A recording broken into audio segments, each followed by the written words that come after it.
Kavanagh, former political editor of The Sun, and joins us to talk about all things political. Good morning to you, Trevor. Good morning, Julia. Thank you for joining us. I mean, we've obviously got lots of good stuff going on internationally at the moment, but I mean, in terms of at home, massive big conversations about asylum and about migrants, and the conversation today about legal migrants, people here perfectly legal, many of them EU citizens who've continued to live here since Brexit and every legal right to do so, but nearly 500 migrants a day signing up for benefits, which doesn't make sense given that we've constantly been told that migrants are such a wonderful benefit to the country because they're all working so hard and contributing. Well, I think the simple answer is that only those who have permanent right to live here should be entitled to benefits at all.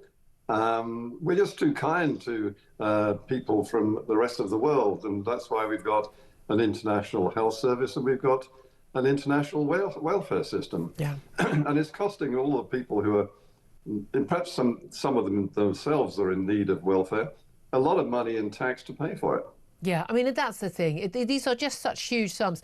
I mean, we're looking at 1.3 million people, an increase of 6.7 in just a year in terms of foreign nationals receiving money. Now, Shabana Mahmood, the Home Secretary, has made a lot of announcements about dealing with asylum seekers and deporting people who are here illegally.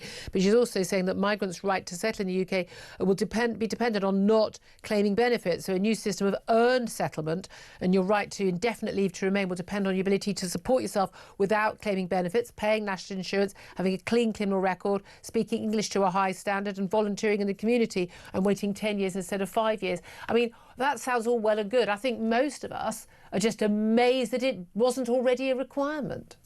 I know, it's a very simple, sensible way of proceeding, and it is surely one of the great magnets to those migrants who want to come here, that they can qualify for quite handsome payouts for them and their family once they've arrived, once they have set foot in this country. Yeah. And it beggars belief that it's happening now. And even particularly when you find people who are here illegally still being maintained and housed and fed and given pocket money. Yeah, it's absolutely extraordinary. And again, a lot of people say, oh, these benefits aren't big benefits. You know, when your rent is being paid, you're getting some of money. If you're coming from an Eastern European country, this is a lot of money compared to what you would be earning in those countries, isn't it?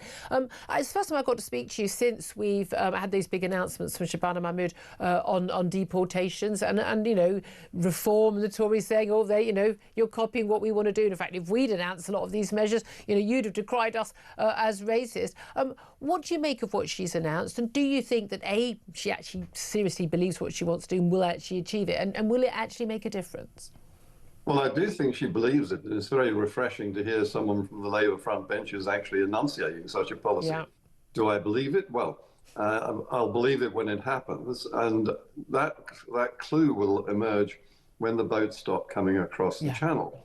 There's no sign of that flood of people coming in illegally easing in any way. You've got lots of words and alleged actions here and on the French coast to stop these people, but they're not stopping them. You've got a huge multi-billion-pound industry, and as long as they're not stopped before they arrive here, you're not going to stop the incentive of trying to come across. Yeah, I mean, that's the fundamental issue. It's proof's going to be in the pudding, and I don't think any British people are going to believe anything a politician of any political hue says who doesn't actually achieve it. What do you make of the claim that the French are finally going to get their act together and actually try and stop the boats with more cunning ways of doing it, like, for instance, putting nets into the water to trap the propellers of these super dinghies to stop them from basically leaving French waters? I mean, that would be a good thing, because let's face it, they then remain France's problem, not ours. But do you think they're going to do that enough to get enough boats and stop them from coming?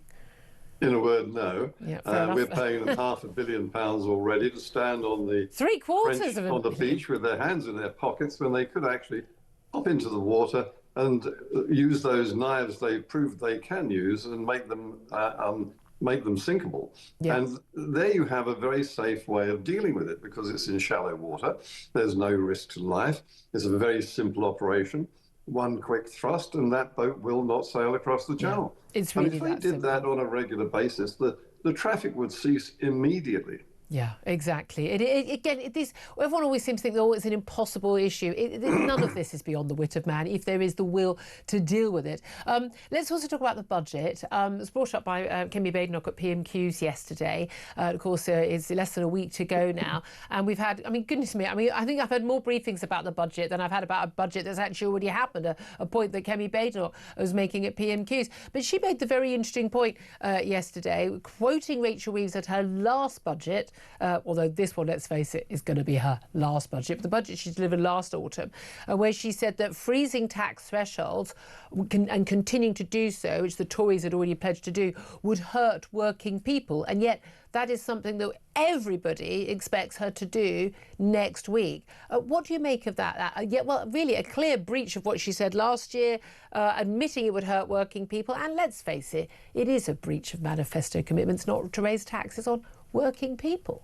It is. It's doing it by stealth. In fact, it's a form of theft by not actually making it clear to those people who are paying tax that they're all now in the higher rate of tax. I mean, and people doing ordinary jobs. They're not the bank manager, you know. No, anyone over a fairly small wage, say 30,000, is now threatened with the possibility those thresholds will take them into the higher bracket. So the higher bracket was meant to be on genuinely large earners, people who perhaps could afford to pay a little more. And the broad shoulders now spread right across the country.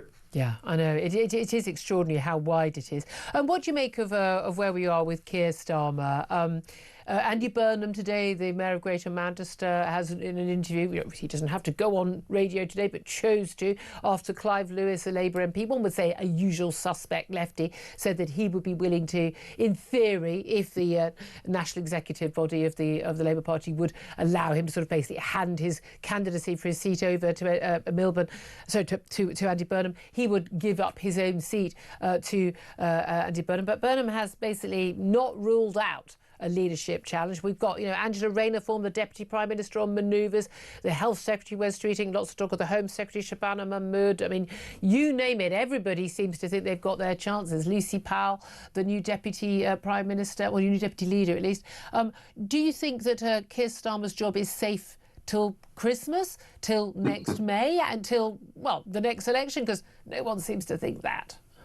Well, I think you just listed so many candidates who would love to throw their hat in the rings, and probably effectively already have. But that's probably Keir Starmer's safest position, because the Labour Party cannot settle on one alternative. Wes Streeting looks like the most sensible, safe alternative, but he's not getting unanimous backing. Well, but also the Labour Party members have got him on about 4%.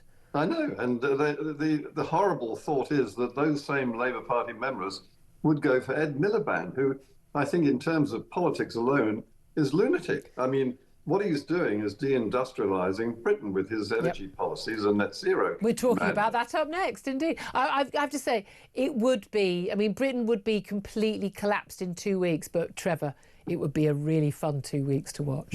If you can call that fun, it's a bit like jumping off a bungee jump without the rubber band, wouldn't it? But I mean, it is extraordinary. The original point, though, is Keir Starmer safe? I think he's safe until someone gets their act together and actually launches the challenge. They're desperate to get rid of him, and they're desperate to replace him with someone who might raise them off the floor. But the trouble is, they want someone to the left of Keir Starmer on the basis that Keir Starmer ran on a leftist ticket back in 2020, and now he's sort of so-called, they think he's too much of a Blairite. But actually, the public want him to be more right-wing, i.e. centre ground, because which is where the public are. The public are just centre ground. But the Labour Party MPs and the Labour Party membership want him to go further to the left. They want more benefits, more spending, more borrowing, more high taxes on the wealthy, who will then leave, and then we need more borrowing. I mean, what they want is not what the public wants. No, I mean, where does Keir Starmer stand on any of those issues you just listed? And nobody knows, including Keir Starmer.